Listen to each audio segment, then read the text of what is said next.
ನಮಸ್ಕಾರ ಅಭ್ಯರ್ಥಿಗಳೇ ಮತ್ತು ಪಾಲಕರೇ. ಮೊರಾರ್ಜಿ ದೇಸಾಯಿ ಮತ್ತು ವಿವಿಧ ಒಂದು ವಸತಿ ಶಾಲೆಗಳ 3ನೇ ಸುತ್ತಿನ ಕೌನ್ಸಿಲಿಂಗ್ ಒಂದು ಬಾಕಿ ಇರುವಂಥದ್ದು. ಈಗಾಗಲೇ 2ನೇ ಸುತ್ತಿನ ಪಟ್ಟಿ ಬಿಡುಗಡೆಯಾಗಿ ಅಡ್ಮಿಷನ್ ಕೂಡ ಕ್ಲೋಸ್ ಆಗಿದೆ. ಆದರೆ ಈಗ ನೆಕ್ಸ್ಟ್ ಕಾಯ್ತಿರುವಂಥದ್ದು ನಾವೆಲ್ಲಗಳು ಏನಂತಂದರೆ 3ನೇ ಪಟ್ಟಿ ಯಾವಾಗ ರಿಲೀಸ್ ಆಗುತ್ತೆ ಅಂತ ನೀವು ಕೇಳ್ತಾ ಇದ್ದೀರಿ. ಸೊ ಅದಕ್ಕೆ ಏನಂತಂದರೆ ಈಗಾಗಲೇ ವಿಶೇಷ ವರ್ಗದ 3ನೇ ಪಟ್ಟಿಯನ್ನು ಕ್ಲೋಸ್ ಮಾಡಿದ್ದಾರೆ. ಅದೇ ರೀತಿಯಾಗಿ ಜನರಲ್ ಅಭ್ಯರ್ಥಿಗಳದ್ದು ಮಾಡೋದು ಬಾಕಿ ಇದೆ. ಸೊ ಹೀಗಾಗಿ ಈ ಒಂದು ಜನರಲ್ ಅಭ್ಯರ್ಥಿಗಳದ್ದು ಶನಿವಾರ ಅಥವಾ ಮುಂದಿನ ವಾರ, ಈ ಬರುವಂಥ ಶನಿವಾರದಲ್ಲಿ ಅಥವಾ ಮುಂದಿನ ವಾರ ಸೋಮವಾರ ಅಥವಾ ಮಂಗಳವಾರದಲ್ಲಿ ಪಟ್ಟಿಯನ್ನು ಬಿಡುಗಡೆ ಮಾಡುವಂಥ ಸಾಧ್ಯತೆ ಎಲ್ಲ ಇದೆ. ಯಾಕಂದರೆ ಆಲ್ರೆಡಿ 26ನೇ ತಾರೀಕಿಗೆ ಏನು ಅಭ್ಯರ್ಥಿಗಳ ಒಂದು ವಿಶೇಷ ವರ್ಗದ ಒಂದು ಕ್ಲೋಸ್ ಆಯಿತು.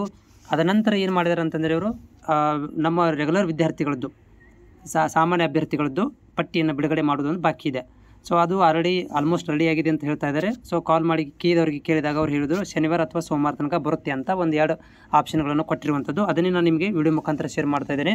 ಯಾರೆಲ್ಲ ನೀವು 3ನೇ ಪಟ್ಟಿ ಕಾಯ್ತಾ ಇದ್ದೀರಿ, 3ನೇ ಸುತ್ತಿನ ಒಂದು ಮೆರಿಟ್ ಇದು ಆಯ್ಕೆ ಪಟ್ಟಿ ಕಾಯ್ತಾ ಇದ್ದೀರಿ ಮೊರಾರ್ಜಿ ದೇಸಾಯಿದ್ದು, ಸೊ ನಿಮ್ಗಳಿಗೆ ಇನ್ನೊಂದು 2 ರಿಂದ 3 ದಿನ ಆಗ್ಬೋದು ಅಷ್ಟೇ ಕಾಯೋದು. ಆಮೇಲೆ ನಿಮ್ಗೆ ಏನು ಮಾಡ್ತಾರೆ ಅಂದರೆ ನಿಮ್ಮ ಒಂದು ಕೊನೆಯದಾದಂಥ ಒಂದು ಪಟ್ಟಿಯನ್ನು ಬಿಡುಗಡೆ ಮಾಡ್ತಾರೆ. ಸೊ ಅದಕ್ಕೆ ತಕ್ಕಂತೆ ನೀವೇನು ಮಾಡ್ಬೋದು ಅಂತಂದರೆ ಸೀಟ್ ಸಿಗುತ್ತೆ ಬಿಡುತ್ತೆ ಅನ್ನೋದು ನೋಡಿಕೊಂಡು ಮುಂದಿನ ಪ್ರಕ್ರಿಯೆನ ಮಾಡ್ಕೋಬೇಕಾಗತ್ತೆ.